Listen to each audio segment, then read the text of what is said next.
Assalamualaikum warahmatullahi wabarakatuh. Halo teman-teman, perkenalkan nama saya Nia Kristianti. Saya adalah mahasiswi Fakultas Ilmu Komunikasi dan Bahasa Universitas Bina Sarana Informatika dari kelas 443F37. Pada kesempatan kali ini saya akan mempresentasikan tugas mata kuliah Media Relation yang diampu oleh Bapak Mega Angkasa, IRMM, dengan judul Analisis terhadap berita di media online PT Generali Indonesia dalam menyelenggarakan konferensi pers.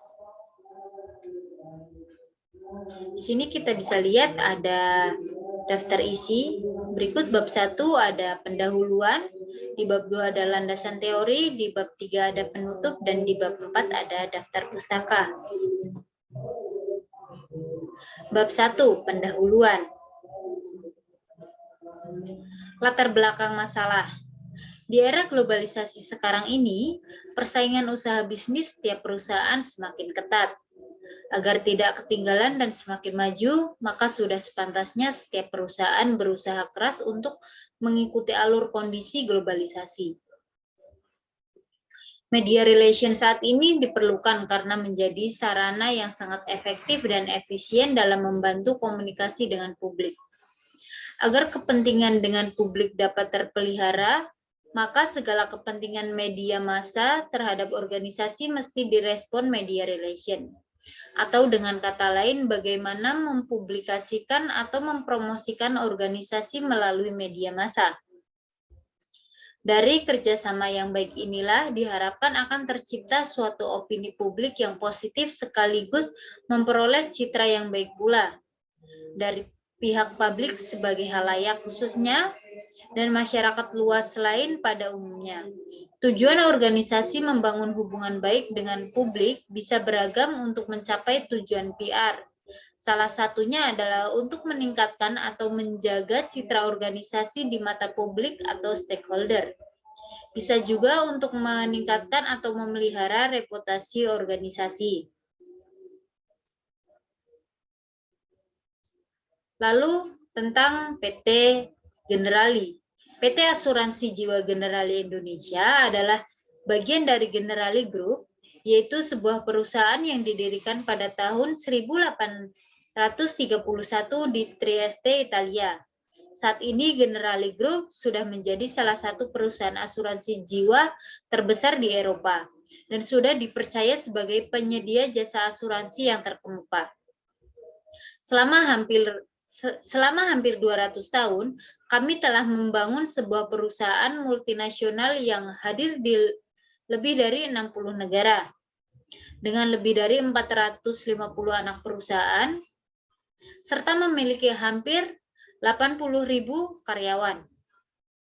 Generali berhasil menjadi pemain utama industri asuransi jiwa dan investasi di Indonesia dengan strategi bisnis yang terdefinisi secara jelas, didukung oleh lebih dari 11.000 agen pemasar dan kantor agen di seluruh penjuru Indonesia.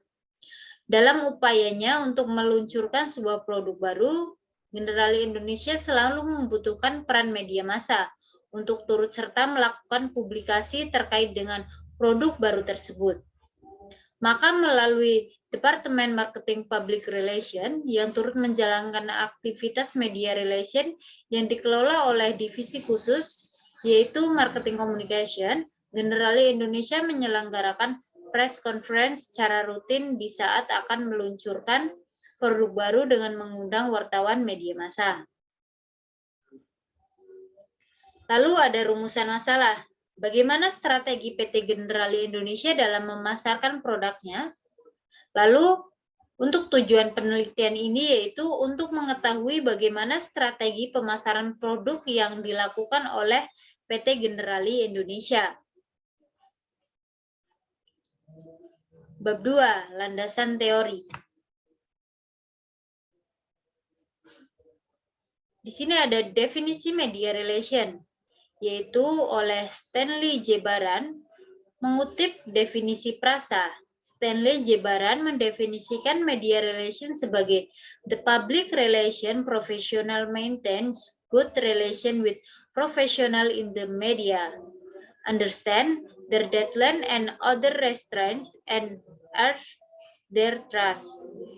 Lalu, menurut Philip Leslie, public relation sebagai hubungan definisi media relation sebagai hubungan dengan media komunikasi untuk melakukan publisitas atau merespon kepentingan media terhadap kepentingan organisasi.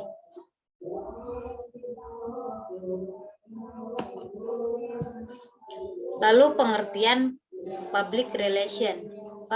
Public relation secara harfiah yakni gabungan dari dua kata yaitu public dan relation. Publik adalah salah satu kelompok dalam masyarakat di mana dalam masyarakat yang sifatnya heterogen terdapat sekelompok orang yang sifatnya homogen. Yang homogen inilah yang dapat dikategorikan sebagai publik. Kata publik secara universal yaitu sekelompok orang yang mempunyai minat dan perhatian yang sama terhadap suatu hal. Dalam bahasa Indonesia, kata relation diterjemahkan sebagai hubungan. Tetapi dalam kaitannya dengan PR, relation yang dimaksud adalah jamak. Dari pengertian kata relation di atas, maka jelaslah bahwa hubungan yang dilakukan dalam kegiatan PR adalah banyak. Dalam arti kata, kegiatan PR pada pelaksanaannya melibatkan berbagai macam hubungan. Jadi tidak hanya dalam satu macam hubungan.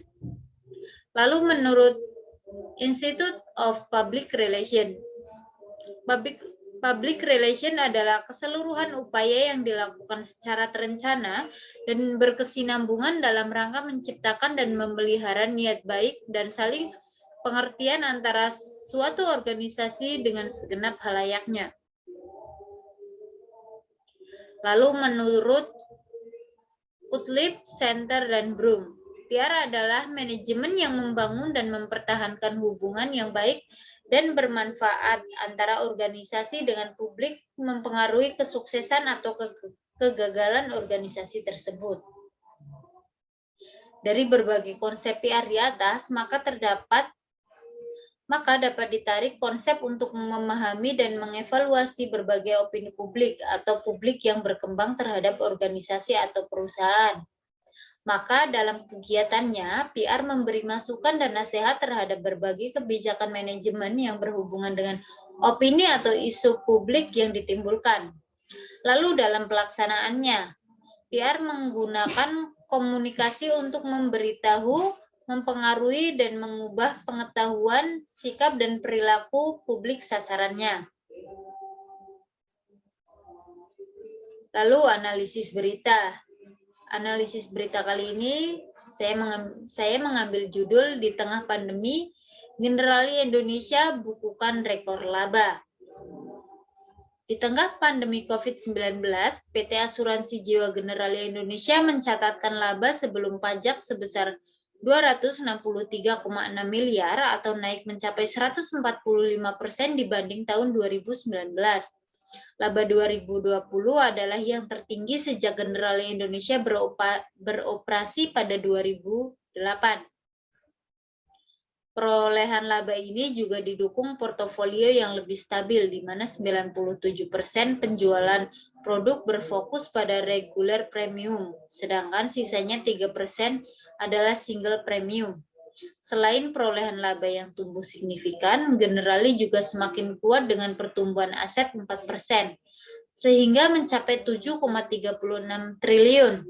Dari sisi komposisi jalur distribusi perolehan premi, jalur keagenan masih memberikan kontribusi terbesar, yakni sebesar 74%.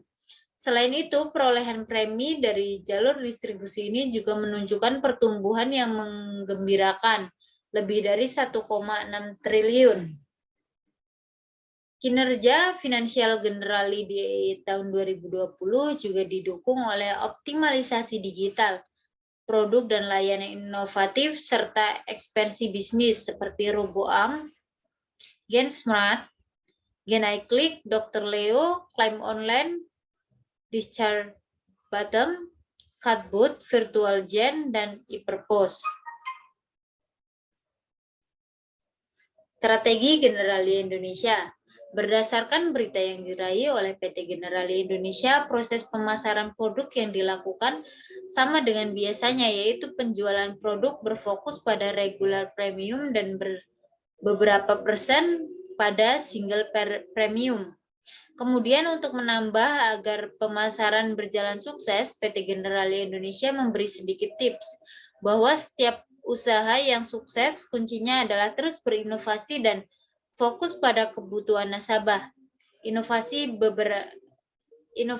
yang berbeda, solutif, dan memiliki nilai tambahan itu selalu ditemukan di setiap produk dan layanan Generali. Inovasi-inovasi dalam hal produk, proses, dan layanan inilah yang terus mendukung jalur distribusi kami, baik ke agenan, bancassurance, maupun corporate solution. Hal ini disampaikan langsung oleh CEO Generali Indonesia Edi Tugirman dalam konferensi pers yang digelar pada Rabu 16 Juli 2021. Lalu strategi yang diambil oleh PT Generali Indonesia yaitu memperkuat keagenan. Berbagai dukungan dan inovasi terus dilakukan Generali Indonesia untuk mendorong produktivitas para tenaga pemasar, seperti meningkatkan penggunaan aplikasi e-purpose untuk memudahkan konsultasi antara tenaga pemasar dan calon nasabah, mengidentifikasi kebutuhan calon nasabah pada produk dan perlindungan apa saja yang mereka butuhkan. Untuk meningkatkan jumlah pemasar dan melebarkan sayap pemasaran di Indonesia, Generali juga terus mengoptimalkan platform e-recruit yang memudahkan para tenaga pemasar untuk melakukan rekrutmen dan memperbesar bisnis. Satu hal yang terpenting juga untuk mendukung kesiapan agen Generali adalah untuk memastikan keamanan dari seluruh platform digital yang saat ini dimiliki oleh Generali. Di Generali, inovasi adalah DNA kami yang terus dioptimalkan. Konsep high touch dan high tech di mana teknologi sebagai tools untuk mendorong produktivitas mereka dan menyederhanakan proses yang ada. Lalu ada di bab 3 yaitu penutup. Kesimpulan, berdasarkan analisis ini, saya menyimpulkan bahwa kerjasama dengan pers akan menghasilkan frekuensi publisitas yang cukup tinggi. Dampak pemberitaan tersebut bersifat simultaneity, efek keserempakan, efek dramatisir atau efek publisitas tinggi. Memiliki pengaruh yang luar biasa besarnya terhadap pembentukan opini publik dalam waktu yang cukup singkat. Hal ini terjadi mengingat jumlah pembaca atau audien yang tersebar di berbagai tempat atau kawasan dalam waktu yang bersama. Maka melalui Departemen Marketing Public Relation yang turut menjalankan aktivitas media relation yang dikelola oleh divisi khusus yaitu Divisi Marketing Communication, Generali Indonesia menyelenggarakan press conference secara rutin di saat perusahaan ingin meluncurkan produk baru. Press conference yang diselenggarakan oleh Generali Indonesia bertujuan untuk memperkenalkan produk baru yang akan diluncurkan serta memberi pemahaman tentang program tersebut kepada wartawan media yang hadir. Lalu ada saran. Berdasarkan analisis yang telah dilakukan, penulis ingin menyampaikan suatu hal yang dituangkan ke dalam bentuk saran, yaitu agar public relation di PT Generali dapat menentukan tujuan yang ingin dicapai dan mengevaluasi hasil kegiatan pers conference. Terima kasih, sekian presentasi dari saya. Apabila ada salah-salah kata atau tutur kata yang kurang berkenan, mohon maaf. Wassalamualaikum warahmatullahi wabarakatuh.